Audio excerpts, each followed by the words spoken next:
Hey everybody, Rosemary here, and welcome to part 7 of my Fate Stay Night Let's Play. On the last episode, we had the canon encounter with the white-haired girl, who we learned was Ilya. Surprise, surprise, it is the daughter of Carrie and her mother, whose name I can't remember. So basically, it's kind of like Shirou's like adopted sister, I suppose. Like, they're not blood related, but so she definitely seems to have a bone to pick with Shirou. I'm guessing that probably because like her father just ran off and just decided to start another family, and just kind of left her behind. So she is going after Shirou, and there was a pretty brutal battle.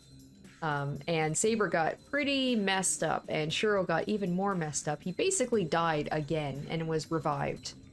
Again, I say this multiple times, he is the unluckiest and luckiest person in the world. So he's dealing with the aftermath of everything, of like that crazy battle. We learned more about Berserker. We found out that he is the heroic spirit Heracles.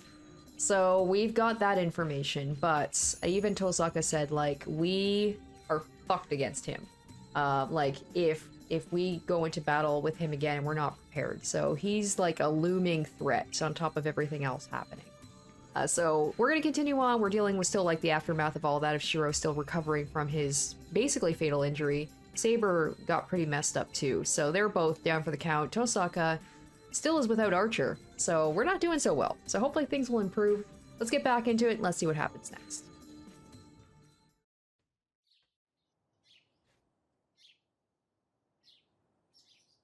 A wooden-floored room with nothing unnecessary, a dojo built only to train oneself in this silent place in the faint sunlight. Hey, there she is in her normal clothes. She's sitting there naturally. A space filled with tranquility, and then he's gonna be like, oh, she's so pretty. The sunlight shining and is white, and it makes her and the dojo into one. I can see nothing amiss in her dignified posture. Just by sitting there, she stiffens the air in the dojo. But there's nothing cold about it. It's because her figure is so pure it makes me forget even about the cold winter air.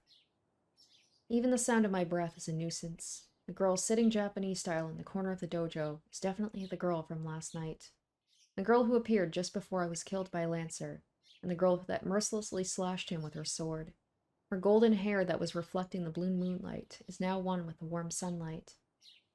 That really makes me remember. This is exactly what I felt when I first saw her.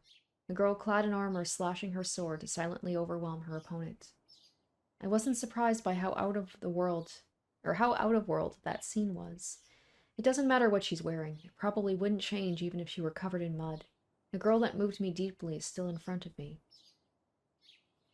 That is why I forget even to breathe and continue to stare at her, forgetting about Masters, the Holy Grail War, and everything. In this instant, I've completely accepted Saber.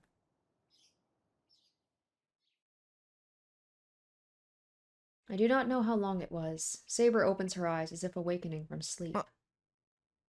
My disappointed voice echoes loudly through the dojo. Saber stands up, perhaps noticing the sound.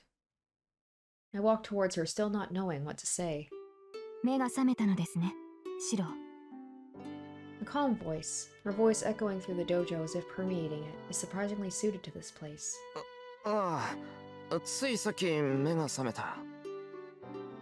I answer with a dull head. Shirou, 顔色が優れないようですが、やはり体調は悪いのですか? The golden-haired girl approaches me. 違う、体調はいい。すごくいい。I quickly step back to get away from Saber. Looking away from Saber, who's tilting her head questioningly, I calm down my pounding heart. 落ち着け。何緊張してんだ、俺は。I take a deep breath, but it doesn't seem to die down quickly. In fact, I don't think it ever will. なんだって着替えてるんだよ、あいつ。I complain without meaning to. Saber's clothes have changed dramatically since yesterday. She's wearing normal clothes completely unlike her armor. It's rather unexpected, and I'm troubled by it. She's terribly beautiful. I thought I figured that out yesterday, but it really hits me now. Perhaps her armor looked so surreal I didn't notice yesterday. But if she dresses like a girl, as a healthy guy, I'm troubled. Shirou, I tense up the moment our eyes meet, but I didn't look for her, so as not to talk to her. I'm troubled, but I can't stay quiet forever. セイバーだったよな。こうやって落ち着いて話すのは初めてだけど。I make up my mind and talk to her. And then... シロ、話の前に昨夜の件について言っておきたいことがあります。She interrupts my words with a sullenness that makes her earlier calmness seem like an illusion. いいけど、なんだよ、話って。ですから昨夜の件です。シロは私のマスターでしょう。そのあなたがあのような行動をしては困る。戦闘は私の領分なのですから、シロは自分の役割に徹してください。自分から無駄死にをされては、私でも守りようがない。Saber says so clearly. That makes the tension I was feeling vanish. なんだよそれ。あの時はああでもしなけりゃお前が切られてたじゃないか。その時は私が死ぬだけでしょう。シロが傷つくことではなかった。繰り返しますが、今後あのような行動はしないように。マスターであるあなたが私をかばう必要はありませんし、そんな理由もないでしょう。I wonder if part of her sees that as a little bit of an insult, that, you know, she is a servant, she has to protect, but, like, he felt that she wasn't able to protect him, so he had to protect her. She speaks plainly. She's speaking so practically that... バカ言ってんな。女の子を助けるのに理由なんているもんか。He's like such a nice guy. Must save all the girls. I reply unconsciously. Maybe she was surprised at being yelled at, but she pauses for a moment as if I've done something unexpected, and then she stares at me with indescribable dignity. I back up a bit, being stared at. Her look makes me realize I've said something really out of place, and it embarrasses me. ともかく、うちまで運んでくれたのは助かった。それに関しては礼を言う。それはどうも。サーバントがマスターを守護するのは当たり前ですが、感謝をされるのは嬉しい。シロは礼儀正しいのですね。いや、別に礼儀正しくなんかないぞ、俺。More importantly, there's something I need to clarify right now. It's something I should have asked right after I got home yesterday. If she's really my servant, and if she really is taking part in this war... 話を戻すぞ、セイバー。いや、改めて聞くけど、お前のことはセイバーって呼んでいいのか？はい。サーバントとして契約を交わした以上、私はシロの剣です。その命に従い、敵を撃ち、あなたを守る。Saber says so without the slightest hesitation. There's no room for me to question her about it. 俺の剣になるか。それは聖杯戦争とやらに勝つためにか。シロはそのために私を呼び出したのではないのですか？違う。俺がお前を呼び出したのは。I can't say it was by pure accident. No, first of all, I didn't even summon her. She just appeared when I was in danger and saved me with her own decision. The result is the situation we're in. I became Saber's master and I was dragged into this thing called the Holy Grail War. Not one bit of it was my intention. I'm just an amateur magus that was dragged into this battle beyond my abilities. それがどうした？どの道戦うしかないって覚悟はしたんだ。今さら泣き言なんて言ってられるか。I shake my head lightly and stop whining. That's it. I said I will fight, so I cannot even talk about running away. This will be the last time I will talk or think about whining. No matter how the decision came, I've decided to fight. シロ。いや、なんでもない。けどセイバー、俺についても勝ち目は薄いぞ。俺は遠坂みたいに知識も力もないから、明日にでも昨日みたいなことになりかねない。それでもいいのか？それは戦う意志がないということですか？戦う意志はある。ただ賞賛がないから、そんな俺についていいのかって言いたいんだ。経過はどうあれ、これは俺が始めると決めた戦いだ。だから。I think it's wrong for someone to get hurt in my place, even though I'm weak, making Saber fight, and... I can't stand letting a scene like that happen again. 私のマスターはあなたです、シロ。これはどうあっても変わらない。サーバントにマスターを選ぶ自由はないの It's で a すから。 very diplomatic way of being like, I'm stuck with you. That's true. That's why Saber's my servant right now. Then I should try my best not to burden her too much. わかった。それじゃあ、俺はお前のマスターでいいんだな、セイバー。ええ。ですがシロ、私のマスターに敗北は許さない。あなたに勝算がなければ私が作る。可能であるすべての手段を用いて、あなたには聖杯を手に入れてもらいます。To obtain the Holy Grail, huh? Tosaka said servants also have a wish they want granted, so Saber must be no exception. That is why she has no doubts. But that means... ー。また、セイバー。可能であるすべての手段と言ったな。それは、勝つためには手段を選ばないってことか。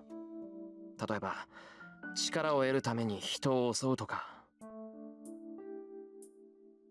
I cannot finish. Saber's looking at me like I'm an enemy. シロ、それは可能である手段ではあり Well, ま at せん。 least she's got that. She won't hurt innocent people. 私が許す行為しかできない。自分を裏切ることは私には不可能です。剣を持たぬ人間に傷を負わせることなど騎士の視界に反します。ですがマスターが命じるのであれば従うしかありま But せ I ん。 mean, she was about to kill その Rin. 場合私に踏み入る代償としてその刻印を一ついただくことになりますが。 Maybe Rin, she has magic, so technically she's not unarmed. I'm overwhelmed by her angered voice. But still, I'm happy and relieved. Her lack of doubt gave her the image of a cold fighting machine, but I know now that she's not a cold-blooded killer. ああ、そんなことは絶対にさせない。セイバーの言う通り、俺たちはできる範囲で何とかするしかないからな。本当にすまなかった。知らずにお前を侮辱しちまった。いえ、私もマスターの意図がつかめずに早合点してしまいました。シロは悪くないのですから頭を上げてくれませんか。ああ、思わず謝ってた。He's apologizing for apologizing. Honorary Canadian. I raised my head. I don't know what's funny, but Saber has a small smile on her face. Well, I'm glad she's smiling, so I won't ask her about it. と、言い忘れていた。できる範囲で何とかするって言っただろ。その一環としてしばらく遠坂と協力することになったんだ。ほら、昨日一緒にいたアーチャーのマスター。リンですか。そうですね。確かにそれは賢明な判断です。シローがマスターとして成熟するまで彼女には教わるものがあるでしょう。Thank God. If Saber agrees, I can proudly cooperate with Tosaka. The only other thing I need to ask her right now is... Oh, alright. Where'd you get those clothes? Let's say first. I'm gonna say, where'd you get those clothes? She's obviously alright. She's not bleeding. She seems fine. I'm not gonna ask her which heroine she is because Rin said herself that I'm very bad at keeping secrets and knowing that could be to my detriment. So I'm just gonna say, where'd you get the clothes? It should be about those clothes of hers. ところでセイバー、一つ聞きたいことがあるんだけど。はい、何か。その服はどうしたんだ。昨日とはまるで違ったから驚いた。Actually, I'm still surprised. リンが用意してくれたものです。私は霊体に戻ることができませんから、せめて人目につかないようにと。そうか。それが何か。いや、だから。I try to say they look good on her, but I stop myself. If I said such a thing, I'd blush red as a tomato. シロ。あ、いや、だからほら、昨日の鎧。そう、あの鎧はどうしたのかなって思って。それでしたら心配はいりません。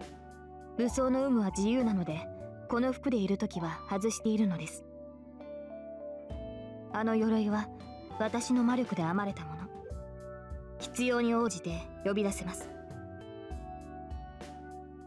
I can only sign admiration. Anyways, it is true she would draw attention in her armor. So, with the way Saber's dressed now, I should be able to persuade people in the neighborhood she's a relative of Kirutsugu. Well, I would have to do so anyway. And then, I hear the sound of something heavy falling at the door. どうすんの? I turn around, wondering what it was. There. Sakura, oh, or Rin, is Tosaka with a big bag at her feet. はい? Yeah, that's gonna be, might be awkward with Sakura showing up after the weekend, and then all of a sudden there's just this cute girl just staying with Shirou. My mind freezes. Tosaka, who supposedly went home, is at my dojo, and she's wearing normal clothes for some reason, and why does she have that big bag? 何しに来たんだ、遠坂? She's like, it's time for your training montage. 何って、家に戻って荷物取ってきたんじゃない。Oh gosh, Sakura's gonna come back, and there's two cute girls living with him. 住むって、遠坂が俺の家に? 協力するってそういうことじゃない。あなたね、さっきの話って一体何だったと思ったわけ？ I'm so surprised I can't speak. Something. I have to say something back or something terrible is going to happen, but my head will not function. 私の部屋どこ？用意してないなら自分で選ぶけど。Still, the unexpected invader mercilessly continues the discussion. 待った、それは... Isn't this bad, morally? Look, Tosaka's the idol at my school. Just having her in my house will cause a panic, so having her live here would be crazy. Fujini would kill me. Or maybe she's planning to drive me insane to reduce the number of masters? ああ、ついでに彼女の部屋も用意したら。私のアーチャーと違ってシローのサーバントはかさばるんだから、ちゃんと寝る場所を与えておかないと。まあ、布団一組あればノープロブレムって言うんなら別にいいけど。This has just turned into a harem. Wait, that means sleeping in the same bed, right? するかバカ! 人が黙ってると思って何言い出すんだよお前。あんなことするわけないだろ。セイバーは女の子じゃないか。論点が違うけど、まあいっか。ですってセイバー。シローは女の子と同じ部屋は嫌だってさ。Not moving, Saber makes a difficult face. 困りますシロー。サーバントはマスターを守護する者。睡眠時は最も警護すべき対象なのですから、同じ部屋でなければ守れない。そんなこと言われてもこっちはもっと困る。何考えてんだお前ら。それでも女か。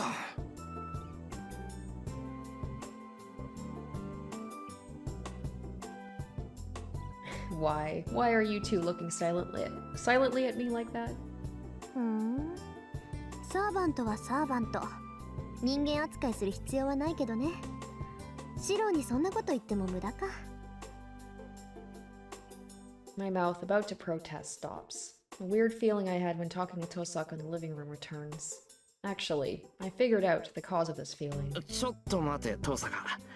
お前、いつの間に俺を名前で呼び捨てるようになってんだよ。あれ？そうだった？意識してなかったから割と前からそうなってたんじゃない？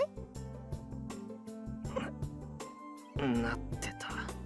結構前からそんな気がする。そう。嫌なら気をつけるけど、シローは嫌なの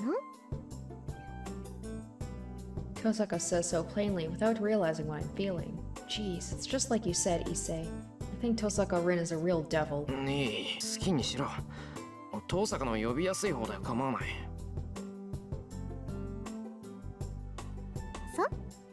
ならそういうことで。リン、話を切らないでほしい。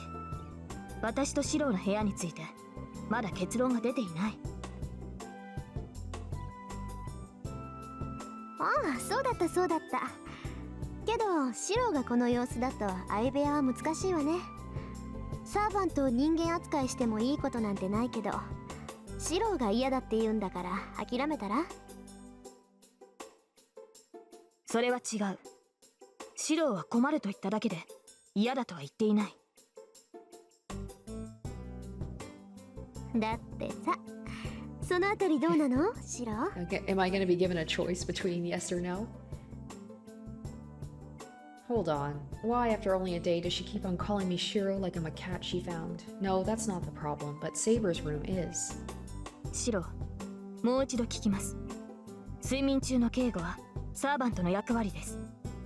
マスターとして自分の立場は分かっていると思いますが。Even if you glare at me like that, I can't do it. ダメだ。セイバーには別の部屋を用意する。できるだけ近い部屋を用意するから、それで勘弁してくれ。ダメだぞ、凄んでも。とにかく男としてこればかりは譲らないからな。セイバーも少しは自分の立場ってものを考えろってんだ。ですから私はサーバントとしてマスターを守護しようと。そうじゃなくて自分のことだっての。もうわからないない。それ以上言うんならレイジを使ってでも言うことを聞かせるからな。I breathe out hard and intimidate Saber. そのようなことでレイジを使われては困る。3つしかない命令権を自分を守るななどということに使われては先が見えない。そうね、間違いなくそんなマスターはシローが最初で最後でしょ。 Don't be stupid. I don't want to use it for this either. わかりました。マスターの方針に従います。ですが敵に襲われた時はどうするのです。アサシンなどは気配なく標的に忍び寄ってくる。そういった時私が駆けつけるまでにシローは自分を守れるのですか？それは。 I can't claim I'll manage. I was able to against Lancer, but that luck won't repeat itself. それはありえないわね。この屋敷には外敵が侵入すると警報が鳴る結界が張ってある。襲撃は避けられないけど奇襲ならすぐに察知できるわ。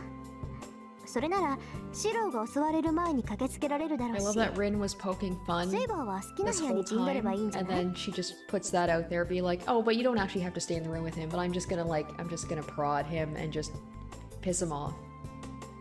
それは確かにそうですが、しかしなんならシローの部屋の隣でいいじゃない。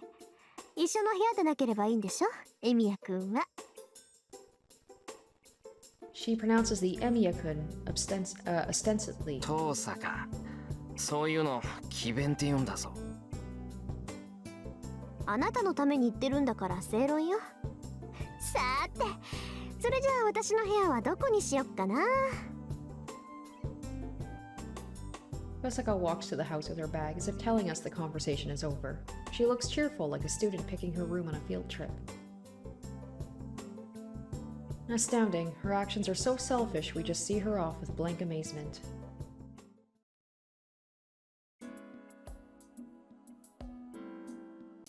We return to the main building. First of all, I should show her around the house so she can choose her own room. こっちが和室。裏側に回ると居間とか風呂とかそういった共通施設に出る。で、縁側をずっと歩いてあっちの別棟に行くと客間がある。遠坂はどうもそっちに行ったみたいだな。I explain as I walk. Saber follows me silently without nodding. I'm not sure if she's listening or not. 屋敷の見取りはいいです。それよりシローの部屋はどこなのですか？俺の部屋はこっち。割と奥まったところにある。ではそちらに案内してください。内密に話があります。内密に話？ So she doesn't want Tosaka to hear? Tosaka's in the outbuilding, so I think this place is okay, but she is a master after all. Someone could overhear us, so the open corridor is no place to talk secretly. ほら、ここが俺の部屋。これがシローの部屋ですか？ Saber is surprised the moment she walks in. どうした？セイバーをびっくりさせるようなものなんかないと思うけど。いえ、びっくりさせるようなものがないというより何もないではないですか。本当にここがあなたの部屋なのですか、シロー？セイバーを騙して俺に得なんかないだろう。ここには寝に帰ってくるだけだし、物がないのは当たり前だ。そうですか。意外でした。シローはもっと雑多な人となりだと思っていましたから。Saber enters the Japanese-style room and touches the wall to check the feel of it. It's a soft gesture, as if she understands the object's memory just by touching it. よかった。寂しい部屋ですが、無下に扱われているわけではない。殺風景ですが、ここはここで暖かい場所なのですね。暖かい？ああ、まあそうかな。屋敷の作りなのか、この部屋って夏は涼しく冬は暖かなんだ。親父もいい部屋を取ったななんて感心してたし。ええ、部屋は持ち主の心象ですから。シローの心の在り方に不安を覚えましたが、これなら今までの印象とそう変わりはしないでしょう。Saber says this with relief, but I don't understand what she wants to say. それで内緒の話ってなんだよ、セイバ2つあります。そのどちらもシローと私だけの隠し事にしたいのですが、いいですね。ー。いや、セイバーがそうしたいって言うんなら構わないけど、できれば先に内容を言ってくれ。いい話か悪い話か判断がつかない。どちらも悪い話です。少なくとも他のマスターには知られたくはない。Judging by your expression, the bad thing must be our weakness. そうか。話の趣旨は分かった。真剣に聞くから言ってくれ。はい。まず一つ目。召喚されたサーバントの最初の義務なのですが、これを果たせないことを許してほしい。サーバントの最初の義務？自身が何者であるかをマスターに告げるというものです。リンから聞いてはいませんか？何者であるか告げる。ああ、セイバーの本当の名前のことか。So I'm wondering if I had chosen that option before instead of like, where did you get your clothes from, if she would have told me sooner, and this would have changed slightly. Servants are heroic spirits. Their identities are heroes, famous in every age. They hide their identities and the scope of their power with their class names. A servant's real name is something that should be kept hidden, but it's also something the master must know. Because if one does not know which hero the servant is, he does not know the servant's potential. I mean, everybody goes on about how servant is basically like A tier, so do you really need to know? Master and servant are one. They won't be able to fight fully if one keeps a secret from the other. Well, that's just how it would be if I were a normal master. Even if I knew Saber's real name, I wouldn't be able to come up with an effective plan. Most of all, I don't care about it. いいけど、どうして？私なりに考えた結果です。いかにシローが私の身命を隠そうとしても、シローから知識を奪う術は多くあるでしょう。So, it's like ignorance is bliss, just don't tell him who you are. シローの魔術抵抗はそう高くありませんから、敵が優れた術者ならば、精神介入もたやすい。Okay, so she's saying exactly that. 敵の魔術にかかれば、あなたの意志に反して私の身命 So が if 明 I'd かされ asked て her しまう。 before, she would have probably just told me this earlier. なるほど、そりゃそうだ。暗示をかけられたら一発だもんな。いいよ、そういうことなら秘密にしておいてくれ。そう言ってもらえると助かります。もっとも、私自身はそう高名なものではありません。バーサーカーに比べれば、数段ランクは落ちるでしょうし、知られたところでどうということはないでしょうが。Saber murmurs in regret. That's a bit unexpected. Saber has some human characteristics, and she regrets being inferior to Berserker. いいんじゃないか。切り札は隠しておいてこそ切り札だろ。マスターがこんなだからさ、セイバーが工夫しようとしているのはわかるよ。それとバーサーカーだけど、あれは反則だろう。セイバーが落ち込むことはないし、それに俺から見たらセイバーは全然負けてない。あんな傷を負ってたのに真正面から打ち合ってたじゃないか。そうですね。昨夜不覚を取りましたが、傷が癒えれば違った結果になるでしょう。だろ。よし、一つ目の話はこれで終わり。二つ目の話っていうのは？ええ、それなのですが、おそらくこれはもう私たちでは解決できないことです。私たちサーバントはマスターからの魔力提供によって体を維持する。だからこそサーバントはマスターを必要とするのですが。 So she's gonna be like, you don't have much. 俺が半端なマスターだから、セイバーが体を維持するのに必要なだけの魔力がないって。 And this is where the problem lies. She doesn't want, neither of them want to kill innocent humans in order to get energy, but they need energy. 違います。たとえ少量でもマスターから魔力が流れてくるのなら問題はないのです。ですが、シローからは全く魔力の提供がありません。本来つながっているはずの霊脈が断線しているのです。And yet somehow she was able to transfer some of her abilities to him, so they must have some sort of connection. So that means I, as the gasoline, am not sending any fuel for Saber to work as an engine. Like, this is her working at basically, what, 10% of her strength, and she's still crazy powerful. Imagine if she had someone like Rin using her. セイバー、それは。シロー自身の欠点ではありません。おそらく召喚時に問題が起きたのでしょう。何らかの不手際があって本来つながるはずのラインがつながらなかったようです。召喚時の不手際って。 When Saber appeared, it wasn't anything like a summoning. It was just an accident. Since she was summoned like that, it would be strange if there wasn't anything wrong with her. 待て、それじゃどうなるんだ。魔力を回復できないってことは、セイバーはすぐに消えてしまうのか。ええ、私が持つ魔力を使い切ればこの世界にとどまることはできなくなるでしょう。 So maybe her suggestion will be like, well, we could take out a master and then I could use their magical energy. Because she was willing to take out Rin. I had to stop her from doing that, so she doesn't seem to have any issues with taking out masters. Because they're coming for her too, so she's basically like, well, they're trying to kill me, then I don't have any problem killing them back. 召喚されてからすでに3回の戦闘を行いました。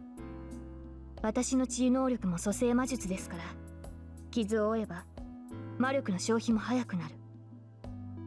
そうですね。昨夜までで成熟した魔術師10人分の魔力は消費したでしょう。I'm astonished. Magical energy is reduced every time she fights, and there's no way to restore it. If she already used up that much magical energy, how much longer can she stay in this world? 分かってもらえましたか、マスター。そのため、私は少しでも魔力の消費を抑えなければならない。供給がないのなら、あとは睡眠することで魔力の消費を抑えるしかありません。Hopefully Archer will be ready to go soon. Haven't seen him in a while. 睡眠。眠れば魔力は回復するのか。わかりません。ですが最低でも眠っている間は魔力を使わない。ですからこれからできる限りの睡眠を許してほしいのです。常にシロを守ることはできなくなりますが、それも勝利のためと受け入れてほしい。I sigh with relief. Thank God. If that's all it is, I'll accept that all she wants. そんなのいいに決まってるだろ。辛くなったらセイバーは休んでいいんだ。それで少しでも長くいられるんだったらその方がずっといい。では今後は頻繁に眠りに入りますが、その間は決して屋敷から離れないように。遠く離れた場所でシロが襲われた場合、私はすぐに駆けつけられない。空間を跳躍するなら話は別ですが、そんな能力を持つサーバントは稀です。もし離れた場所で私を呼ぶのなら、0時のバックアップが必要になります。ですからできるだけ私から離れないようにしてほしい。As much as I'd like to do that, I can't nod. I can't imagine living with Saber, and most of all, I have my own life as well. 努力はする。けど本当にそれだけでいいんだな。眠っていれば問題はないでしょう。このようなことはなかったので断言はできませんが、前回も総戦闘数は7回に満たなかった。私が倒さずともサーバントはサーバントによって減っていくのですから。そうか、別に全員が全員とやり合わなくちゃいけないってわけじゃないんだ。うまくすれば簡単にこの戦いを終わらせることができる。The only people I'm going to fight are those with inhuman attitudes. I'm sure that not all the seven masters are like that. Tosaka's ready to fight, but she would follow the rules of the Magi. So the 5 remaining masters, if they all have humane attitudes, I won't have to fight. Saber said she didn't even fight 7 times last time, so this time... Hold on. Even fight 7 times last time? 待ってくれセイバー、その以前もセイバーだったのか。いや、そうじゃなくて前回も聖杯戦争に参加してたっていうのか。Alright, so if this is the case, then we'll get that connection between, like, Shirou and Carrie and Saber. Because they both had... Whether she's the same version of it, but she did say last time she fought in the war whether she's exactly the same one. We'll see. 私がこの聖杯の争いに参加するのは2度目です。And again, I think she did say that pretty plainly, that, like, she was the one who fought, like, this specific one fought last time. その時も私はセーバーでした。中には複数のクラス属性を持つ英霊もいるようです Now が、 that's something I didn't know. I don't know if it was brought up in the anime. The fact that, like, certain heroes can kind of bounce between different classes. That's pretty cool. Tosaka mentioned that out of the 7, Saber is the most powerful servant, and this girl is saying she's become that twice in a row. それじゃ以前はその最後まで残ったのか。無論です。前回は今のような制約はありませんでしたから、他のサーバントに遅れを取ることもなかった。Saber says this as if it's just something natural. That'll be interesting, that moment where she realizes, like, the connection between Shirou and Kiritsugu, knowing that Saber and him did not have a good master-servant relationship. That makes me realize even more that I have been given a sword I do not deserve. 参ったな。それじゃ不満だろうセイバー。俺みたいなのがマスターだと。私は与えられた役割をこなすだけです。聖杯さえ手に入るのであれば、マスターに不満はありません。そっか。それは助かるけど、それでも。She was flawless last time, but she's already suffered 2 wounds this time. In her condition, unable to replenish magical energy, she always has to think about her remaining magical energy. The result of a battle with such a burden was... that image of her covered in blood. That image is engraved in my mind. The image of a girl smaller than me, covered miserably in blood. シロ、その後悔は余分なことです。Saber's voice brings me back. When I raise my head, Saber's expression is serious. 私も負け知らずだったわけではありません。私は勝ちきれなかったからこそ、こうしてあなたのサーバントになっている。傷を負うことには慣れていますから、あなたが悔やむことなどない。慣れてるって、あんな死ぬような怪我でもか。ええ。剣を取るということは傷つくということです。それはあなたも同じでしょう。私だけが傷つかないという道理はないと思いますが。それはそうだけど、それじゃ怪我をしても構わないっていうのか、セイバーは。それが死に至る傷でなければ、死んでしまってはマスターを守れなくなりますから。なんだそれ。マスターを守るためなら傷を負っても構わないなんていうのか、お前は。それがサーバントの役割ですから。確かにリンの言葉は正論ですね。サーバントを人間として扱う必要などない。私たちはマスターを守るための道具です。Saying so, Saber walks to the sliding screen. Beyond it is the side room. This room was enough for me, so I never used it. 睡眠をとります。夕食時には起きますので、外出するのなら声をかけてください。She quietly opens and closes the sliding door. 私たちはマスターを守るための道具です。あなたもそれを正しく把握するべきだ。なんだそれ。That pisses me off, but I can't call out to her, so I just consider her words in my mind.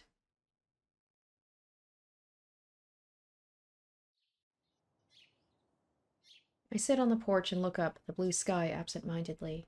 I'm not like Saber, who went to bed already during the day, but I need rest too.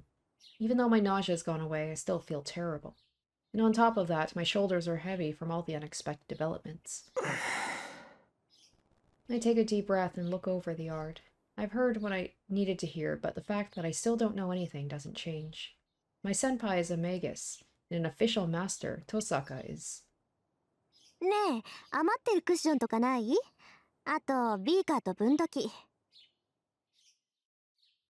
He's intently searching my house for things. クッションなら隣の客間のを持ってけ。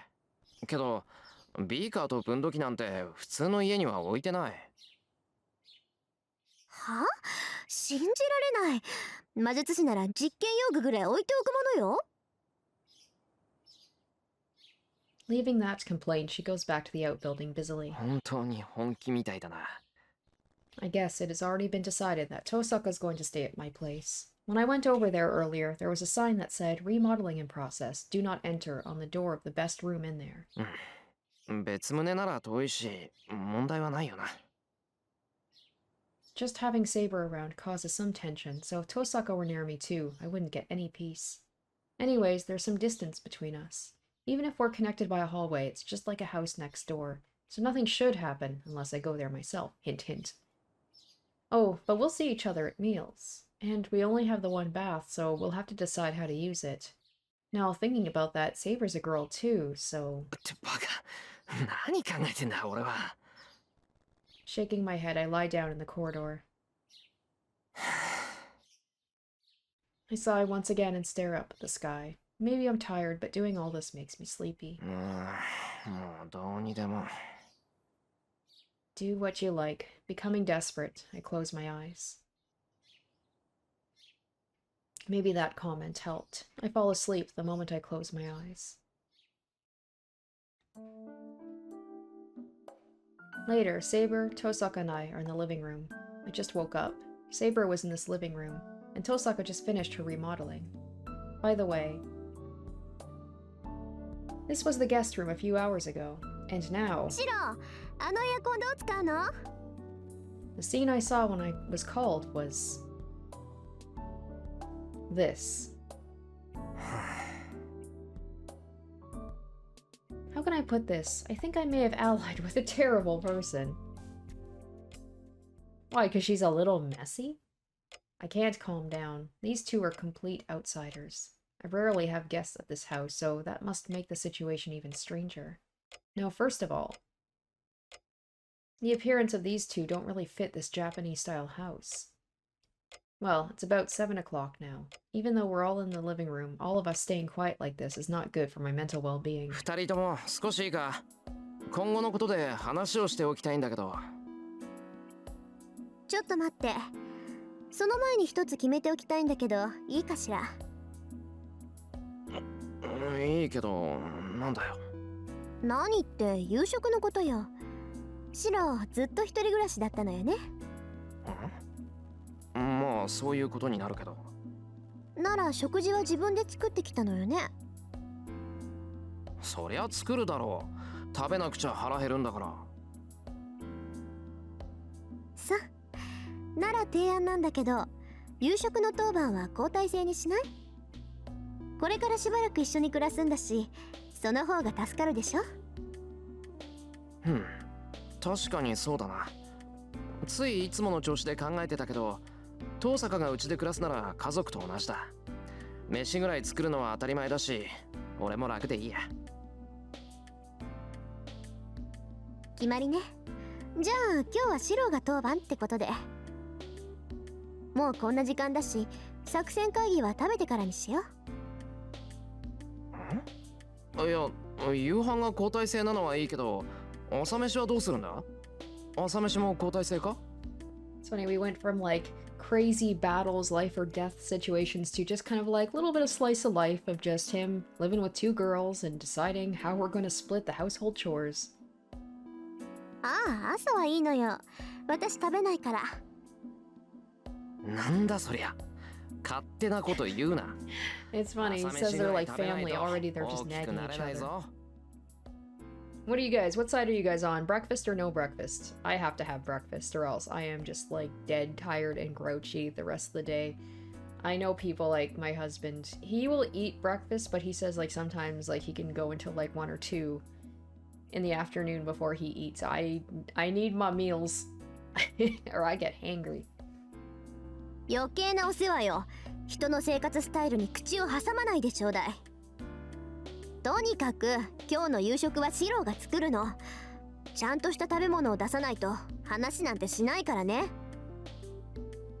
Tosaka glares at me irritatedly. わかったよ。勝手に作るけど、セイバーも飯は食うんだろ? I know they might, well, I don't know, but I'm guessing they're probably going to be a potential love interest, but right now they just seem like two bickering siblings.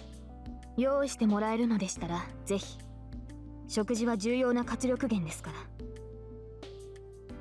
了解。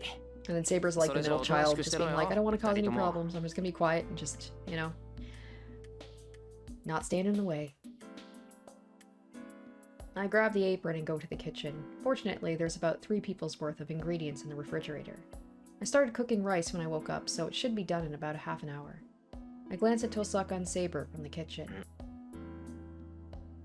They look like they'd prefer Western meals over Japanese food.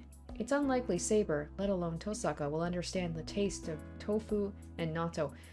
I've never had natto. Isn't natto like it's a super kind of slimy? Some people said it has like the consistency of snot. I couldn't do it. I'm very texture based with food. I could not do natto. I think that's what it is. It's like a very particular texture. いや、そもそも箸を持てないんじゃないかな、セイバー。I ponder this for a second, but I can't help it. There's only a limited range of dishes I can make with what's in the fridge. Anyways, there's some tofu. After thinking for a bit, I decide to make some deep-fried tofu. For soup, I'll make miso soup with seaweed and tofu.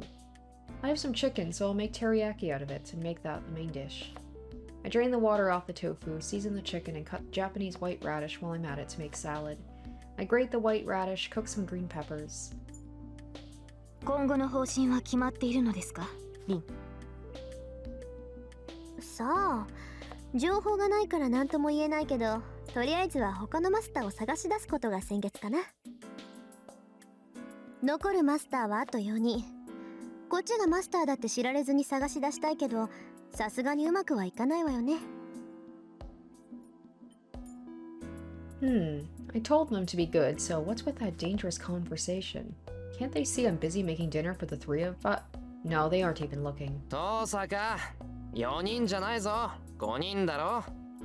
マスターだって分かっているのは俺とお前しかいないじゃないか。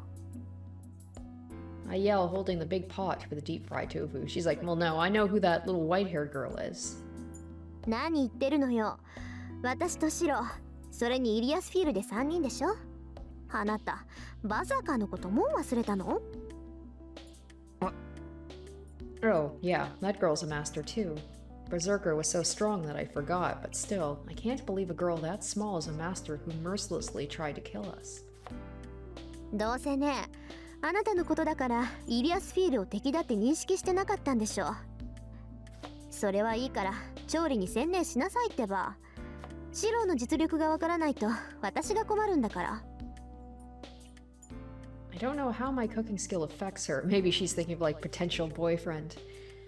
Oh, there was that whole thing, didn't she? Yeah, she has that whole thing going on with her friends where it's like finding a boyfriend by the end of the year. I totally forgot about that. So maybe that's what she's kind of like staking him out. It's like, he might be good potential boyfriend material that can win this bet. The preparation will be done soon, so I should concentrate on finishing dinner now. イリアスフィール、バーサーカーのマスターですね。リンは彼女を知っているようでしたが。まあね、名前ぐらいは知ってる。アインツベルンは何回か聖杯に届きそうになったっていう魔術師の家系 Does だか Saber ら。 not remember? I felt like she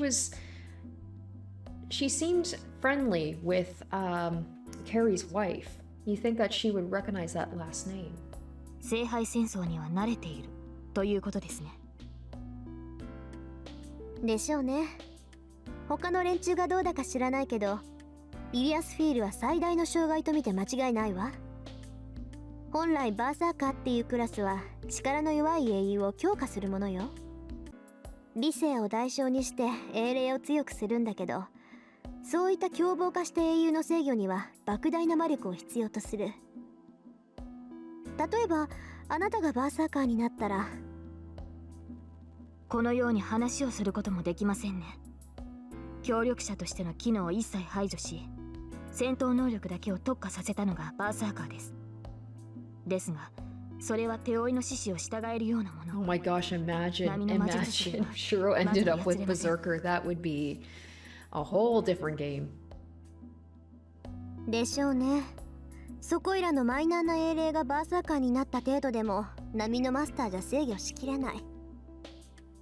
だっていうのにイリアスフィールは超一流の英霊を召喚して、そいつをバーサーカーにして完全に支配してた。悔しいけどマスターとしての能力は次元違いよ、あの子。同感です。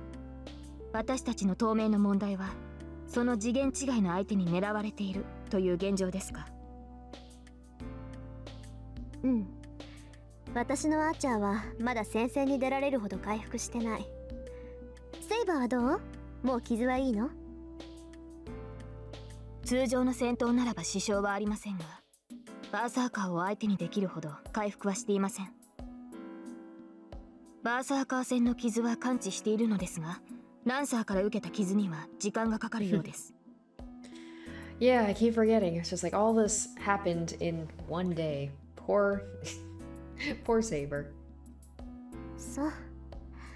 それじゃあやっぱり当面は様子見をするしかないかな。それについては提案が。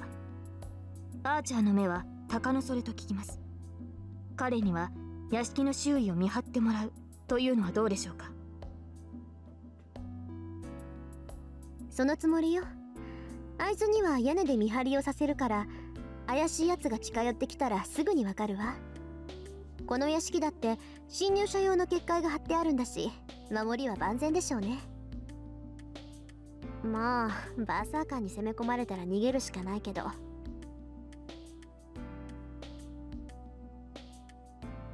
The two are continuing on without me. I'm a bit annoyed. I'm making dinner, so why are they talking without me? First of all, Tosaka's too friendly with Saber. Well, it's true Tosaka isn't that friendly with me, so it helps if Saber talks to her, but... The face reflected in the glass of the kitchen cabinet looks disappointed. That's weird. Why am I angry? I prepared the dishes for the three of us and put the prepared dinner on the tray. I moved to the living room. まったく、夕飯時に物騒な話するなよな。I put the tray in front of Tosaka. 何怒ってるのよ、シロ。料理出しぐらいは手伝うべきだった？別に怒ってなんかないけど、遠坂、慣れ合いはしないんじゃなかったのかよ。I glare at her. Tosaka goes, huh? And after that, makes a frightening smile. 協力体制を決めていただけよ。安心なさい。別にあなたのセーバーを取ったりしないから。I can tell my face is blushing. I can tell what I'm angry about after Tosaka tells me. お前！あら、違った？ならごめんなさいね、エミヤくん。勝手に言ってろ。I retreat to the kitchen to get the rest of the food. Ugh, she really got me. Tosaka's still smiling and Saber is expressionless as always. Man, I'm really worried about whether we can continue with this member. In that way, dinner starts. I'm silent. With what happened earlier, it annoys me to talk to Tosaka, and I'm embarrassed to even look at Saber. Saber eats dinner silently. Her gestures are elegant, and I can't possibly imagine she was swinging around a sword. And well, how should I put this?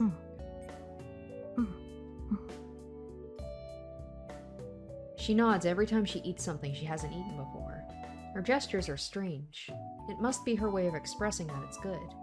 By the way, she's able to use the chopsticks. Of course, she can do everything. On the other hand, Tosaka is... よし、これなら勝った。 She clenches her fist after taking a bite. 明日を見てなさいよ、エミやシロ。 She shakes her clenched fist. God, have I done something bad? あのな、さっきの話だけど。The two both raise their heads. Hold on. Even one of them is enough to tense me up, so they shouldn't both react. さっきの話って何のことよ。だから今後の方針ってやつ、人が飯作ってる時に話してただろ。まずは他のマスターを探すということですか。そう、それ。具体的にはどうするのかなって思って。どうするも何も地道に探すしかないでしょ。あ、そうだ、シロ、魔術師の気配ぐらいはわかる？なら話は早いんだけど。わからない。2年近く学校にいて、遠坂が魔術師だったなんて知らなかったんだぞ、俺。やっぱりそうなのね。まあそれはいいわ。どうせ他の連中はみんな気配を立ってるだろうし、魔術師の気配からたどる線は無理っぽいもの。セイバーはどう？サーバントはサーバントを感知できるって言うけど。多少はできますが、あくまで身近で能力を行使している場合だけです。私では半径200メートルほどしか捉えられません。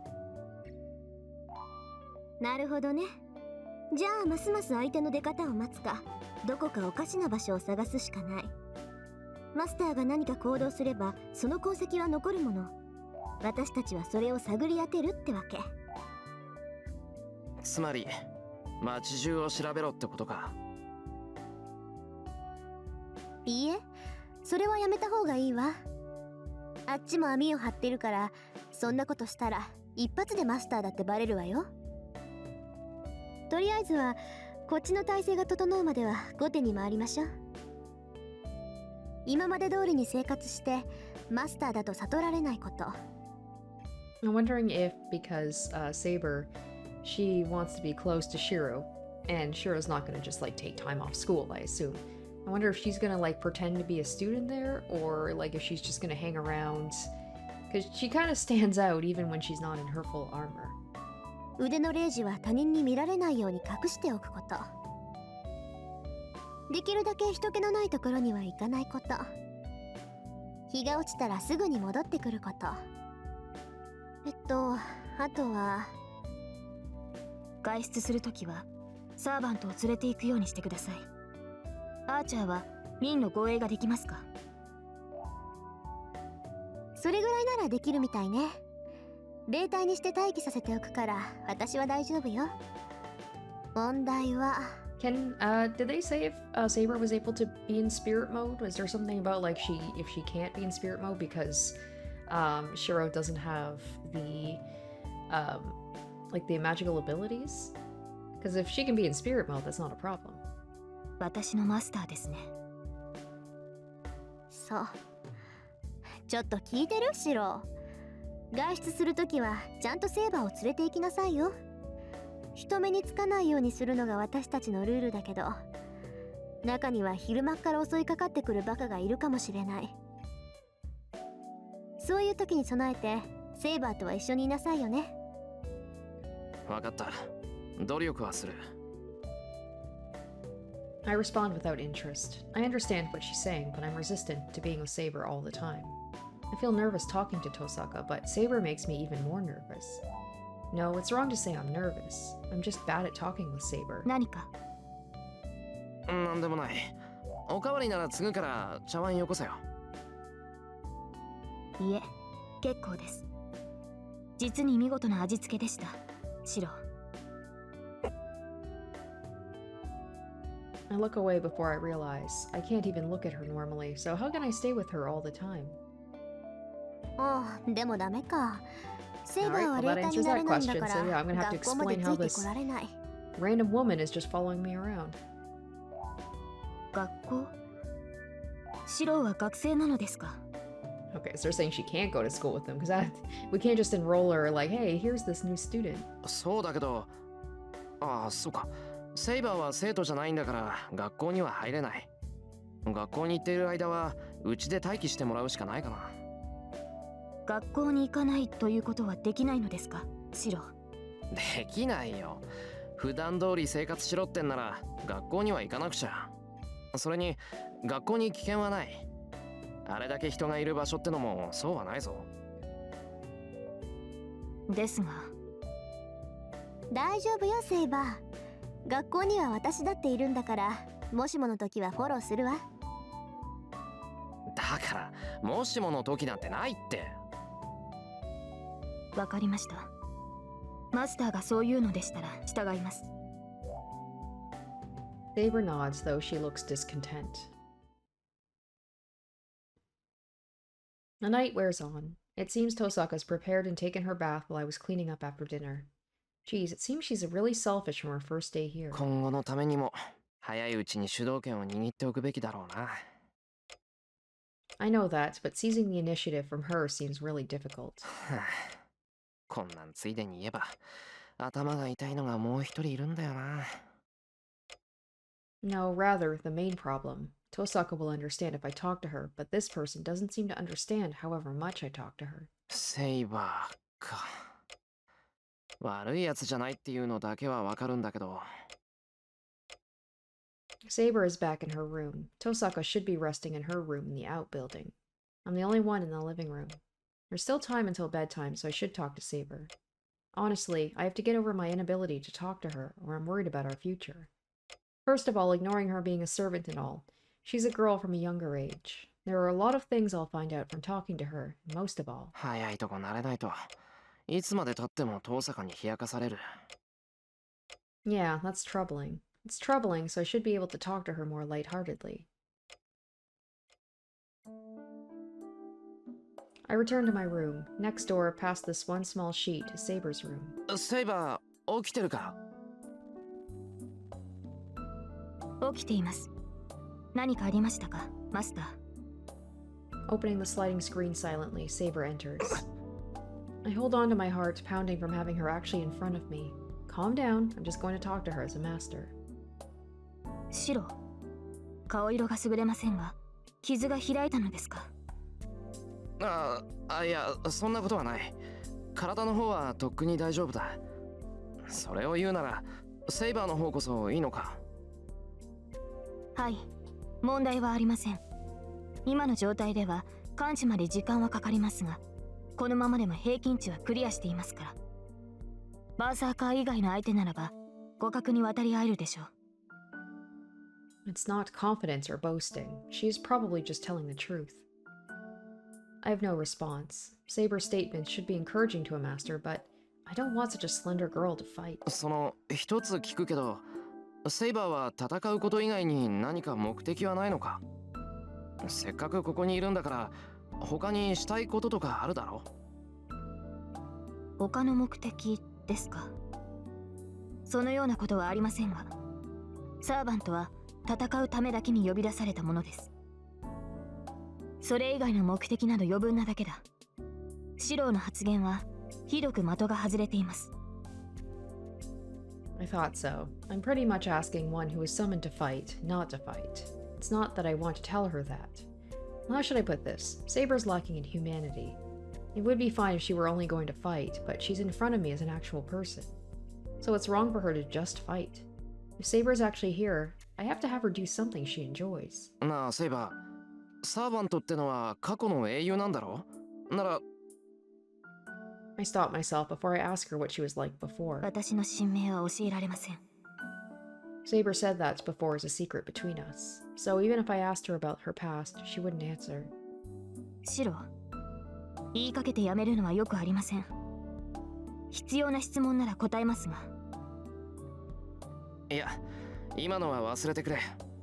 バカなことを口走りそうになっただけだ。I say that, averting my gaze. It really was something stupid. I shouldn't have been interested in Saber's true identity, and she refused because she couldn't tell me. If I bring it up again, it will only prove I'm a no-good master, repeating a useless question. But what else is there to talk about besides that? If I can't ask about Saber, the only thing that remains is about me. That would be even more meaningless, though. Now, I'm just gonna do what I want. If I can't ask about her true identity, I'll get ready to have her look at me strangely, and I'll ask her about such things as what she likes and what she wants for breakfast, and... シロ、あなたから質問がないのなら、私から尋ねていいでしょうか。いいけど、何？昨夜のことです。シロは私を助けようとしてバーサーカーに打ち倒されました。それは覚えていますね。覚えているけど、なんだよ。朝の続きをしたいのか？軽率な行動だったってのは分かってるから、あんまり思い出させないでくれ。吐き気がぶり返してくる。それは私も同じです。ですがこれは、あなたという人間を知るために聞いておくべきことだと思う。シロ、あなたはなぜバーサーカーに向かったのです。近寄ればどうなるか、シロには分からなかったのですか。それは。I knew that. I understood they'd be killed if I approached, but I didn't try to save Saber out of optimism that I would be safe while doing so.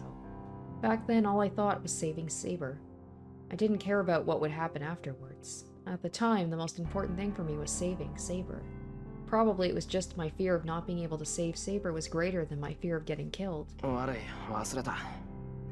一瞬のことだったからな。その時の考えなんてわからない。きっと気が動転していたんだ。そうでもなけりゃ、あんな特攻はできない。Perhaps because Saber's eyes were so serious, I don't tell her the truth. I just say something to get out of the situation. つまり、ただ自然に私を助けようとしたのですね。自然じゃない。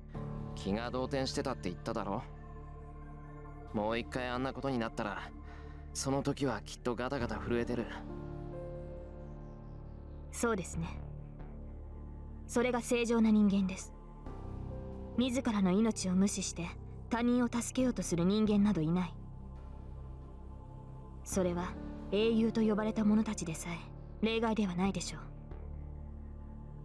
う。ですからそんな人間がいるとしたら、その人物の内面はどこか欠落しています。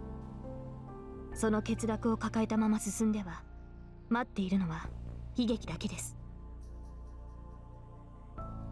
Her deep green eyes are trying to tell me something. I take that and... しつこいぞ、セイバー。あれは気の迷いだって言ってるだろ。俺だって死ぬのは怖いんだ。そんな聖人君子になんてなれるもんか。次にあんなことになったら、その時はセイバーより自分を優先させるさ。I deflect it with heartless words. それはよかった。私の思い違いなら問題はないでしょう。You certainly are a 確か coward. にシロは臆 Amazing. 病です。 She doesn't even mean that in a 道さえ bad 間違え way. なければ、 Like, that's to her, that's a good きっと正しい魔 thing, 術 is 師に to なれる。 not risk yourself. なんだよ。臆病に見えるのか、俺。ええ、とても。置かれた状況を受け入れるために努力するあたりが特に。そういった賢明さを時に臆病というのです。恐れを知らない者は賢者になれないのと同じですね。She must be relieved. Saber says this, smiling a bit. That gesture so lovely and elegant. Because of it, I cannot think of anything else to say, and we end up staying in the room together a while.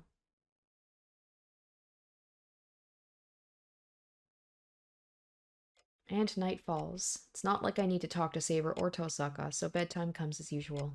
It's 11 o'clock. The lights in the house are turned off and the people in it sleep to prepare for tomorrow. 眠れん。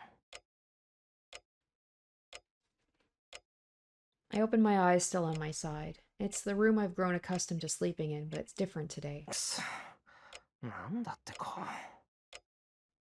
It's so quiet, so why can I hear Saber's breathing in the next room?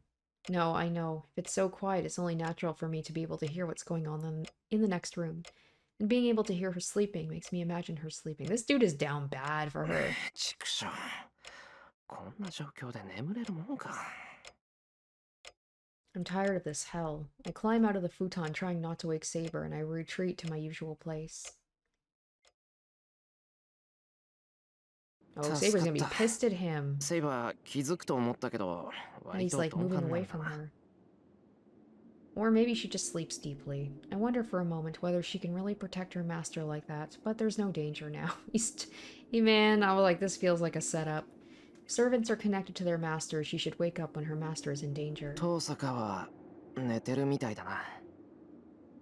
The lights there are off. She must be defiant or just adaptable. Tosaka must have gotten used to this place in just a day. まあ、実際助かるんだよな。あいつがいてくれると。 Yeah, it helps, even if it's troubling sometimes. For example, the bandage wrapped around my hand. レジは覚醒か。言われてみるまで気づかなかった。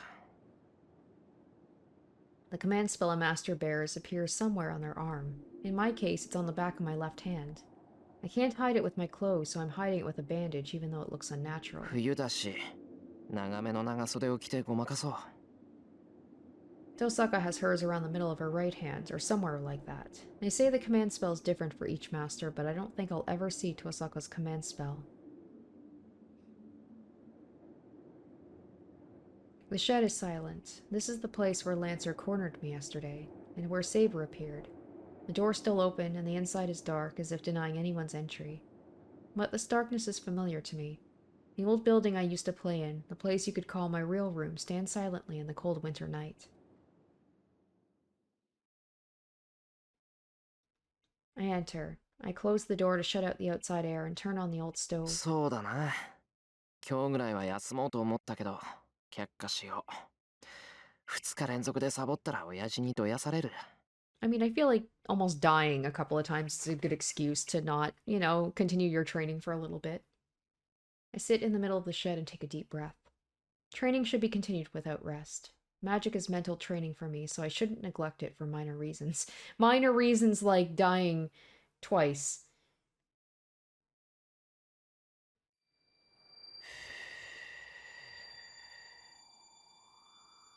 I adjust my breathing and begin my training. Inside my head is the usual image, the image of the sword that appears in my empty head.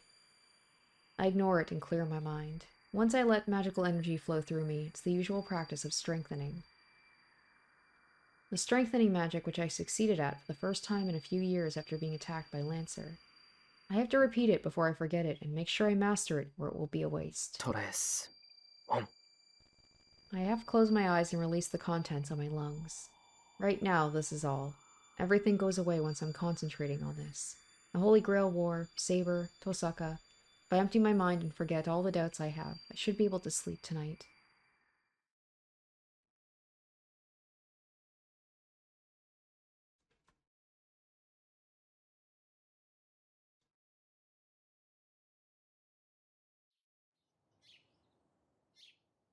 I feel the white sunlight upon me. There must be a draft. I feel a cold wind and slowly wake up. あれ。銅像だ、ここ。 I pick my body up and shake my sleepy head. そうか。昨日そのまま眠っちまったんだ。 I have a feeling that Saber and Tosaka are not going to be happy that he just wandered away from them. After yesterday's routine, after the training to create another sensation within me, I must have been too lazy to return to my room. 外の様子だと6時前ってところか。いかん。朝飯の支度しなきゃ。 I fold up the blanket, straighten up the things I failed to strengthen yesterday, and head back to the house to wash my face.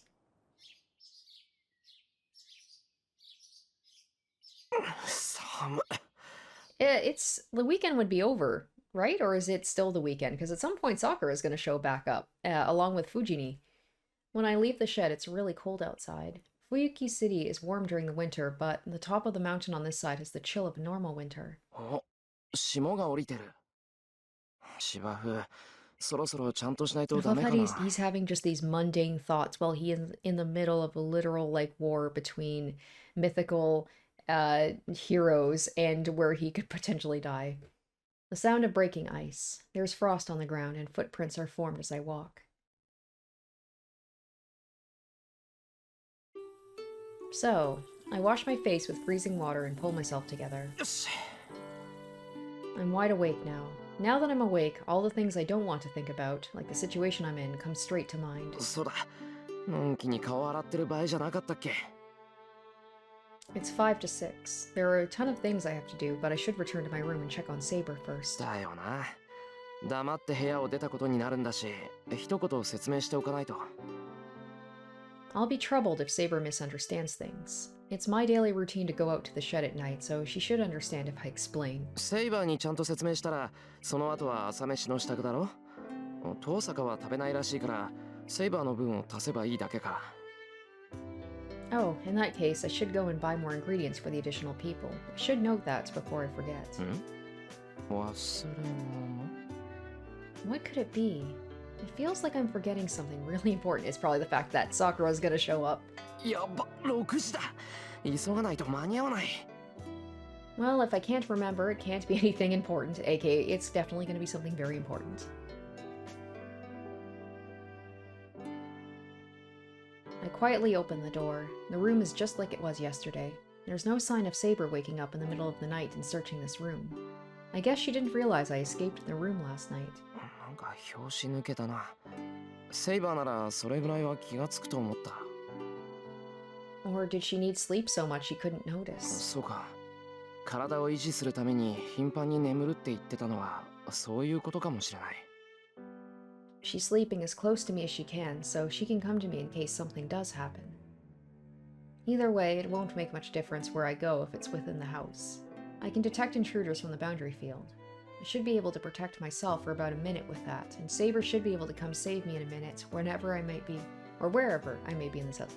Maybe get Saber like an alarm clock or something, just in case she just sleeps through there's just this big fight going on, and she's just like, I have been through a lot, I need my sleep. そうだよな。それに土蔵だったら隠れる場所には事欠かないし。Anyways, I shouldn't be scolded at for what I did last night. So he will totally be scolded for what he did last night.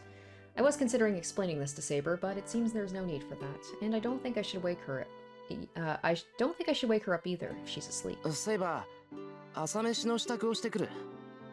セイバーの分も用意しとくけど、眠かったら無理に起きなくていいからな。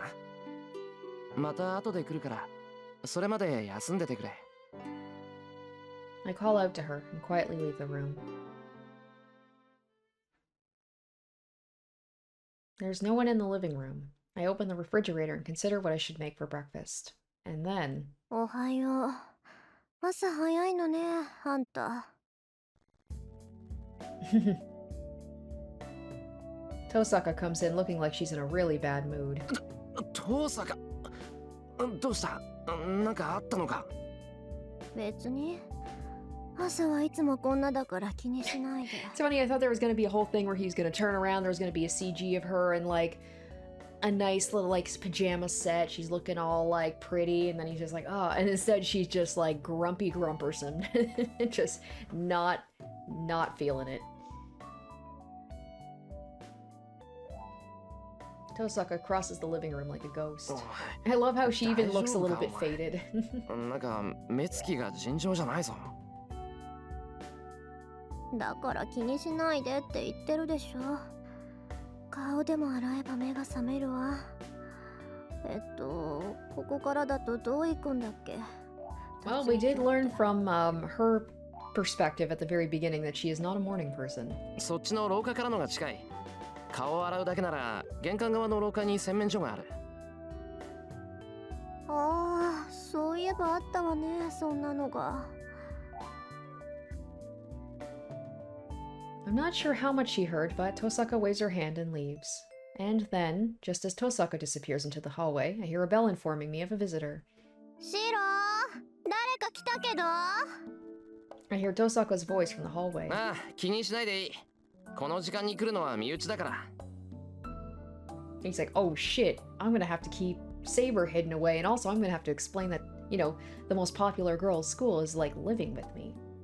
It'll be Sakura arriving at this time. Sakura has a spare key, so I shouldn't need to go to the door. まったく、チャイムなんて押さなくていい I って。 love how he hasn't made なん that. と言っても聞かない I んだ don't から think he's な made quite that さくらは。 connection yet about like, oh, this is gonna be hard to explain.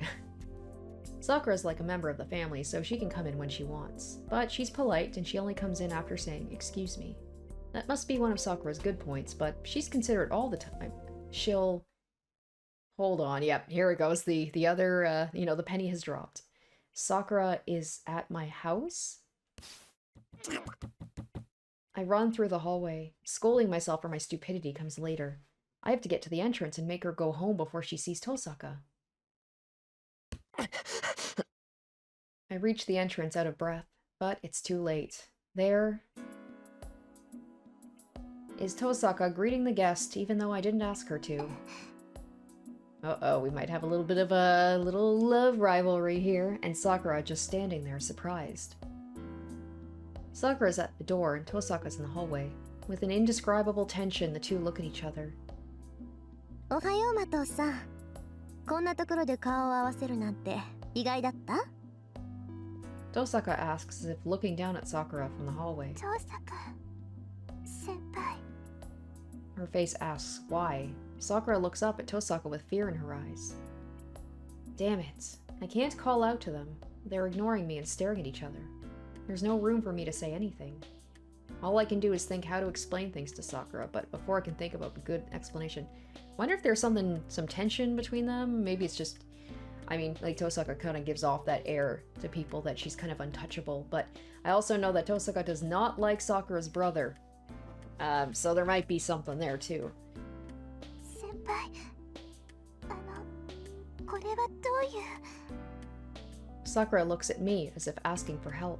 ああ、それが話すと長くなるんだけど。長くならないわよ。単に私がここに下宿することになっただけだもの。Clearly, she cuts off my sentence and just states the point. 先輩、本当なんですか？要点だけ言えばな。ちょっとした事情があって、遠坂にはしばらくうちにいてもらうことになった。ごめん、連絡を入れ忘れた。朝から驚かせてすまなかった。謝らないでください、先輩。確かに驚きましたけど、そんなのはいいんです。それより今の話、本当に。ええ、これは私とシロウで決めたことよ。家主であるシロウが同意したんだから、もう決定事項なの。Feels like there's a little bit of bad blood between those two. この意味、わかるでしょ、マトウさん。わかるって何かですか？今までシロウの世話をしていたみたいだけど、しばらくは必要ないってことよ。来られても迷惑だし、来ない方があなたのためだし。You know what? Now that I think about it, it probably is for the best that she doesn't show up because they could be attacked here. So maybe Tosaka's intentionally being kind of rude to her to like shoo her away, to be like, I don't want any collateral damage. Sakura looks down and falls silent. After a brief moment of silence, suddenly... わかりません。はい？私には遠坂先輩のおっしゃることがわからないと言いました。Hey, look at her. Okay, she's got a little bit of fire in her. ちょっとさくら、あんた。お邪魔します、先輩。お台所お借りしますね。Sakura enters the house with a bow and goes into the living room, ignoring Tosaka. Oh boy. Tosaka's standing there astonished. The same goes for me too. This is the first time I've seen Sakura act like that, so I don't know what to say. I guess when you move in, you think that someone's moving in on your man, you gotta put your foot down. No, that is surprising, but something else was unexpected too. おい、遠坂。お前、どうしてさくらが俺ん家に来てるって知ってたんだよ。今までさくらが俺の世話をしてたなんてお前に言った覚えはないぞ。ああ、それなら前にちょっと小耳に挟んだだけよ。ただの偶然。それより驚いたわ。あの子ここじゃあんなに元気なの？学校とじゃ大違いじゃない。 It must have been really unexpected, as Tosaka says this with disappointment. That must mean Tosaka knows Sakura pretty well. Yeah, there's something there that's not just, I don't know, like a casual knowing of each other. Sakura seems to know Tosaka, so they must have had a friendship I didn't know about. Well, that aside. いや、俺も驚いてる。あんなにトゲトゲしい桜は初めて見た。うちに手伝いに来てくれてる時と学校での桜は変わらないよ。今のは鬼のかく乱ってのに票を投じる。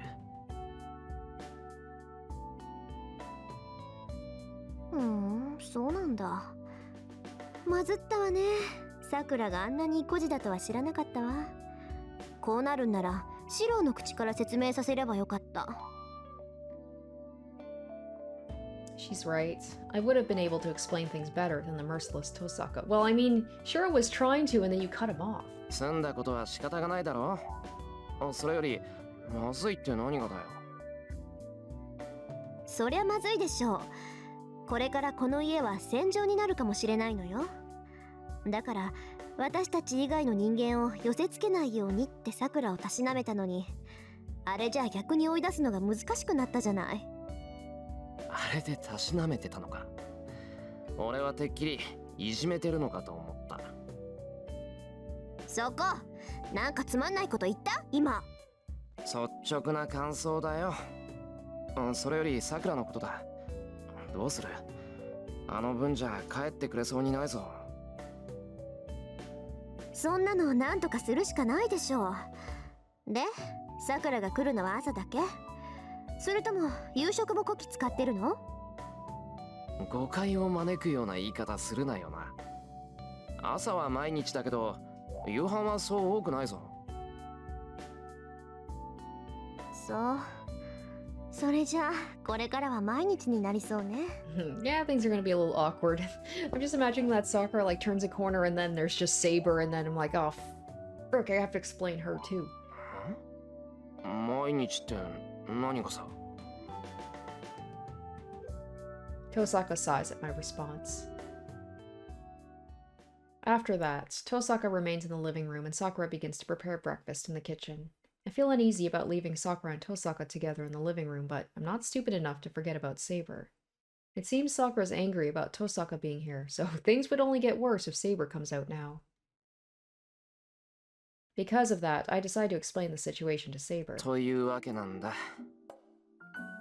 さくら、今うちに来てくれてる子はさくらって言うんだが、さくらは魔術師でも何でもない普通の子で、聖杯戦争なんかに巻き込むわけにはいかないだろう。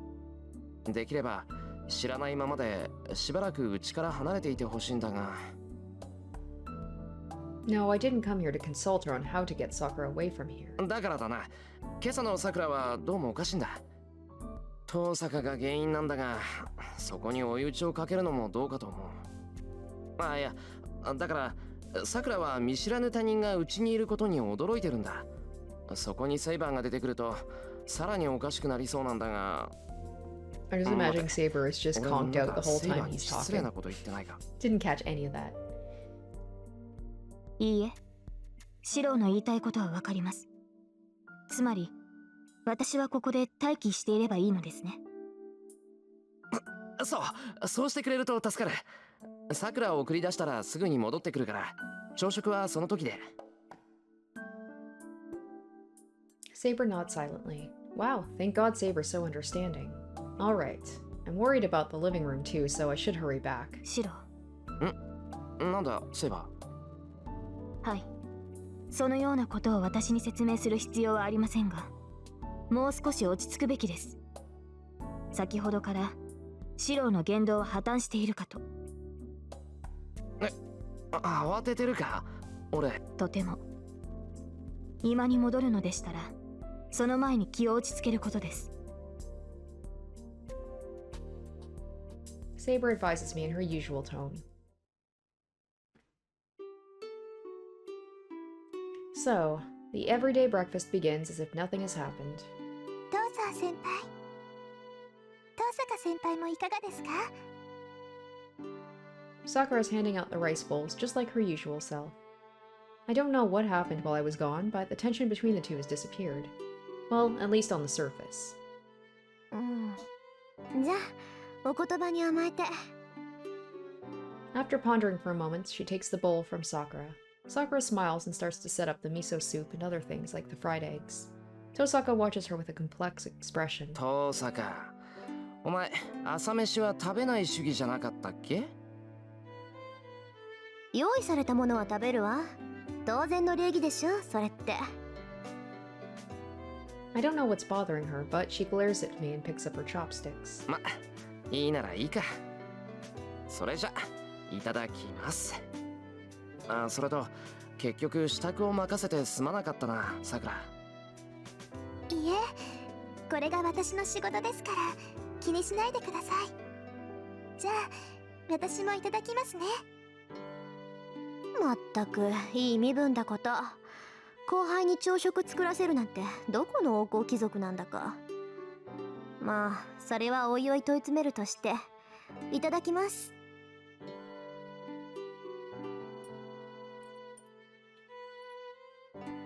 Ah, no conversation. It's not that terrible a mood, and anyway, it's always like this during breakfast. Sakura and I aren't talkative, so it's natural for our meals to be quiet.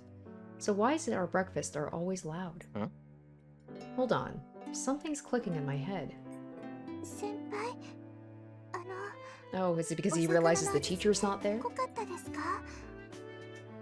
いや、そんなことはないけどな。どうもさっきからなんか忘れてる気がする。 What is it? I try to conclude if I can't remember. It can't be important, but I feel like that would be a terrible mistake. I feel uneasy as if I'm ignoring a disease that could kill me if left untreated. まあいいか。どうせ大したことじゃないんだろ。 I forcefully make myself understand. And then... おはよう。いやー、寝坊しちゃった。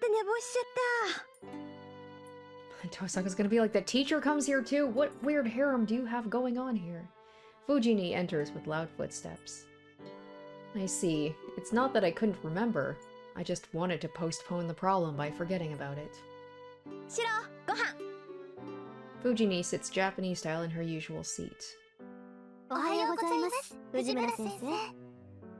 The two's greetings are in straight unison. はい、どうぞ先生。大したものではありませんけど、召し上がってください。 Sakura gives her a bowl with her usual smile. She takes the bowl and tilts her head. She knows something's wrong, but she can't tell what it is. Fujini quietly starts to eat, and after finishing one bowl of rice, she quietly whispers in my ear. ねえ、シロ、どうして東坂さんがいるの？それは今日からうちに下宿することになったからかな。 I explain things to her truthfully. あ、そうなの。東坂さんも変わったことするのね。うん、あいつ結構変わり者だ。学校じゃ猫かぶってる。そっか。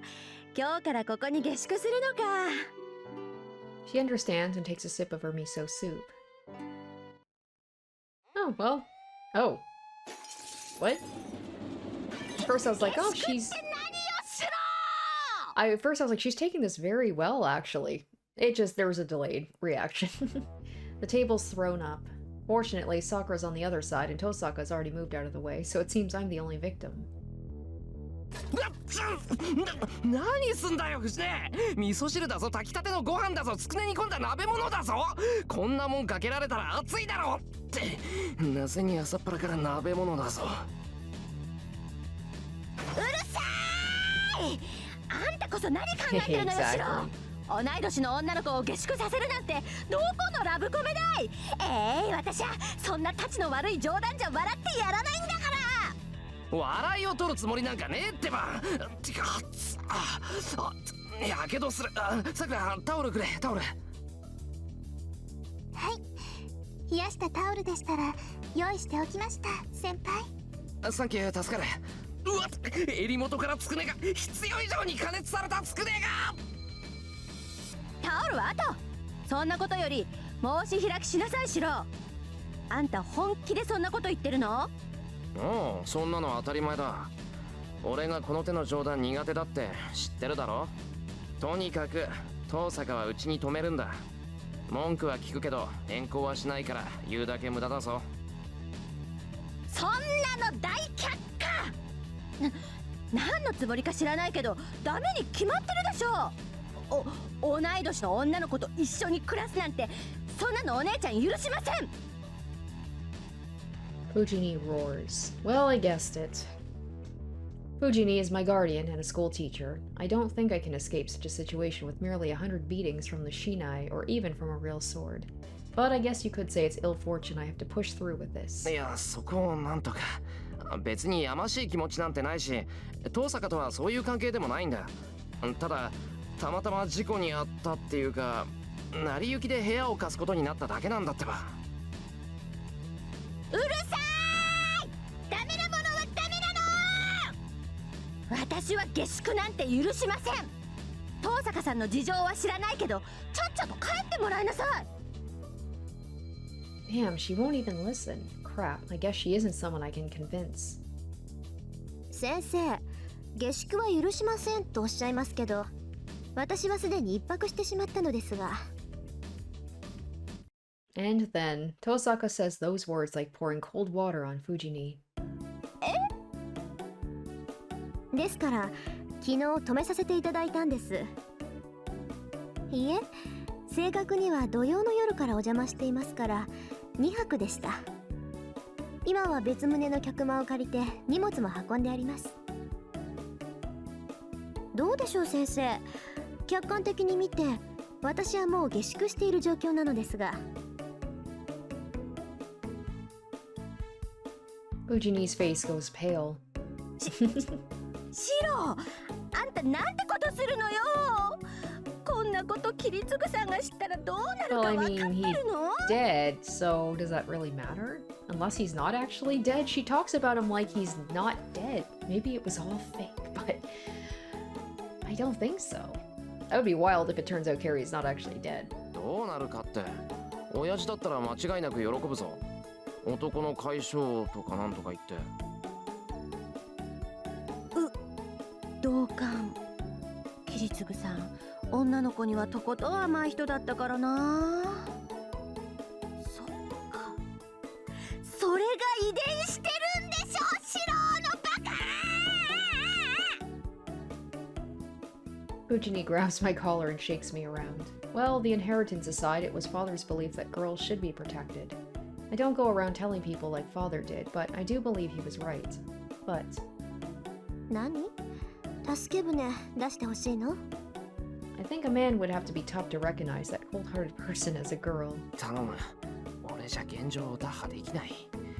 遠坂の政治手腕に期待する。I say while being shaken. オッケー。それじゃあサクッと解決しますか。藤村先生、エミヤ君を振っても出るのは悲鳴だけですから、そのあたりでやめてあげてください。それに下手をすると朝ごはんまで出てきかねません。何よ遠坂さん、そんな真面目な顔したって怖くないんだから。教師として、何よりシローの教育係として遠坂さんの下宿は認めません。 Fujini lets go of me and confronts Tosaka.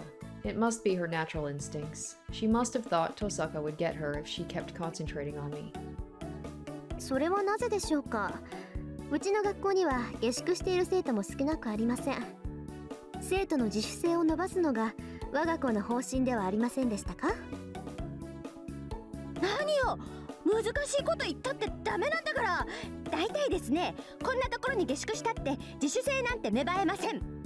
ご飯は勝手に出てくる、いつも綺麗、お風呂は勝手に沸いてるっていう夢のようなお家なんだから。こんなところに居候してたら堕落しきっちゃうわよ遠坂さん。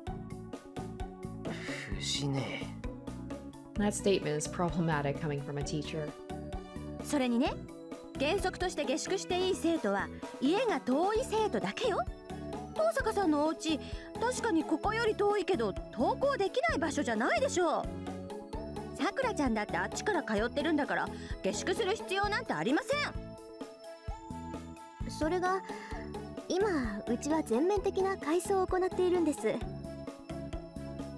古い建物ですからそこかしこにガタが来てしまっていて、改装が終わるまではホテルで暮らそうと考えていたのですが、偶然通りかかってエミヤくんに相談したところ、それはお金がもったいないからうちを使えばいいと言ってくれたんです。それは確かに白っぽい発言ね。はい、あまり面識のないエミヤくんからの提案には驚いたのですが、確かにホテル暮らしなんてもったいないし、何より学生らしくありません。それなら学友であるエミヤくんのお家にご厄介になった方が勉強になると思ったのです。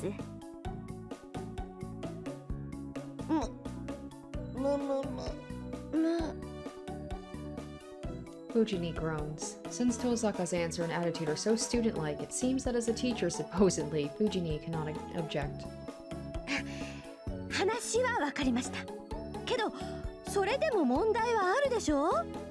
遠坂さんと四郎は女の子と男の子なんだから、一つ屋根の下で Now, 暮 I らす hope というのは Fujini's どう not か gonna と be 思う like, I わ。 will stay here overnights to make sure there's no hanky-panky going on.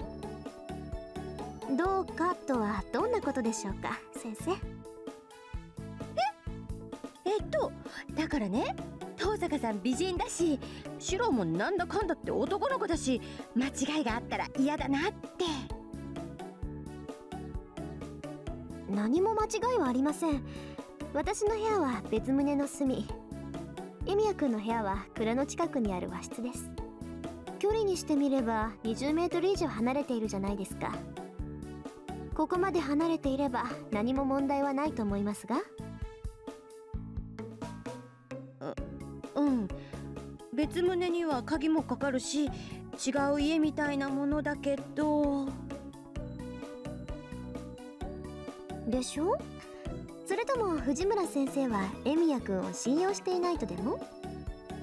先ほど先生はエミヤくんの教育係だとおっしゃいました。ならエミヤくんがどのような性格かは私より藤村先生の方がご存知だと思います。彼がそのような間違いを犯すというのでしたら、私も下宿先には選びませんが。失礼ね。シロはちゃんとしてるもん。 And she is 絶対 good. 女の子を亡 Feels くす like る I よう turned な the 子じ whole ゃない thing んだ around か to now ら。 Fuji is like defending him. なら安心でしょ。私もエミヤくんを信用していますから。ここなら安心して下宿できると思ったのです。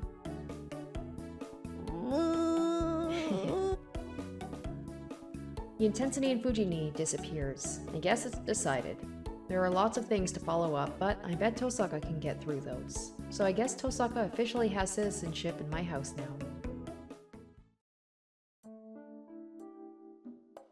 And so breakfast ends. As expected, Fujini gave in after being talked down by Tosaka. In conclusion, we decided to try and keep it a secret at school, and to have Fujini look after us at home.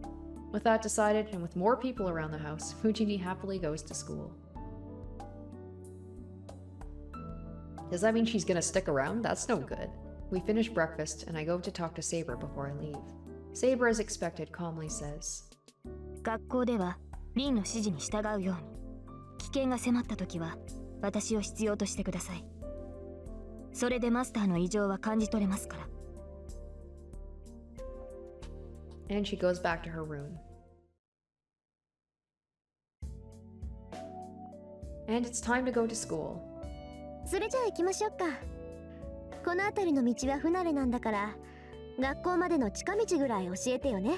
Oh, I imagine me walking to school with Rin is probably going to cause some issues, especially with my previous friend who has a thing for her and got completely shut down by her. Beside me is Tosaka Rin in her school uniform. The feeling is fading, but having Tosaka in her uniform makes me tense. I can't stay calm going to school with the prettiest girl at school. And on top of that,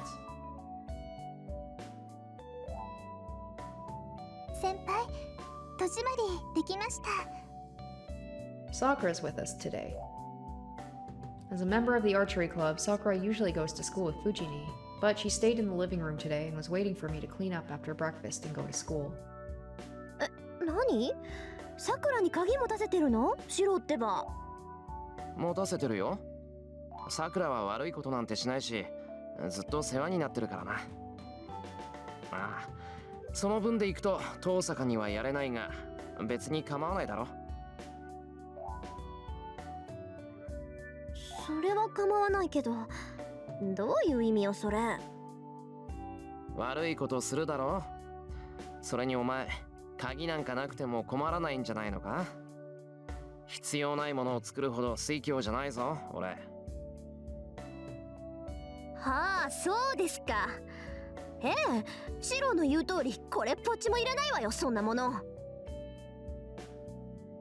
Tosaka looks away. Maybe I'm just getting used to it, but I'm starting to think this gesture of Tosaka's is interesting too. Oh. どうしたさくら。戸締まりができたのなら行こう。今朝は遠坂もいるし、できるだけ早めに行きたいんだ。はい、そうですね。先輩がそう言うのなら、そうします。Sakura says so in a dispirited voice and follows after us. Geez, Sakura's looked somewhat cheerless ever since Fujini lost to Tosaka this morning. Fujini assented, but Sakura must not have. ちゃんと話さないとダメかな。That's right, I'll need to find an opportunity as quickly as I can and make Tosaka and Sakura be friends. Alright, so that's gonna do it for this episode. So definitely a little bit more of like a chill, not as intense as last time, so everyone's just kind of recovering from the night before. We got some more information, like Tosaka, Saber, and Shirou are kind of like making, I guess, like plans about how to go about this. Of course, the thing at the end, this is basically turning into almost like a little bit of like a harem style anime where it's just Sakura discovering that Tosaka's living with Shirou along like Fujini also discovering that and they're not happy about it. So now there's going to be some tension. Now, like Tosaka said, they have to just basically act like everything is normal because they don't want to change their patterns or anything because people might catch on to that. So now I guess it's just the part where they just go to school and just try and be like regular students while dealing with like a crazy mythical battle to the death going on. So I'm sure hijinks will happen next time while they're just trying to deal with everything and trying to not, let the information slip. So I imagine it'll be kind of more humorous with Shirou and Tosaka like having to deal with school while also training for this war. So anyway, that's going to do it for me for this episode. Hopefully you guys enjoyed. Thank you so much for watching, and stay tuned next week for part 8. Until then, bye. Special shoutouts to my top tier patrons: Emily Hornsby, Lady of Eternity, Jared Fan, Revealing Storm, Asborn Kennedy, Icognito, Harry Gazif, Zoran Ether, Cardboard, and Shadow Dragon.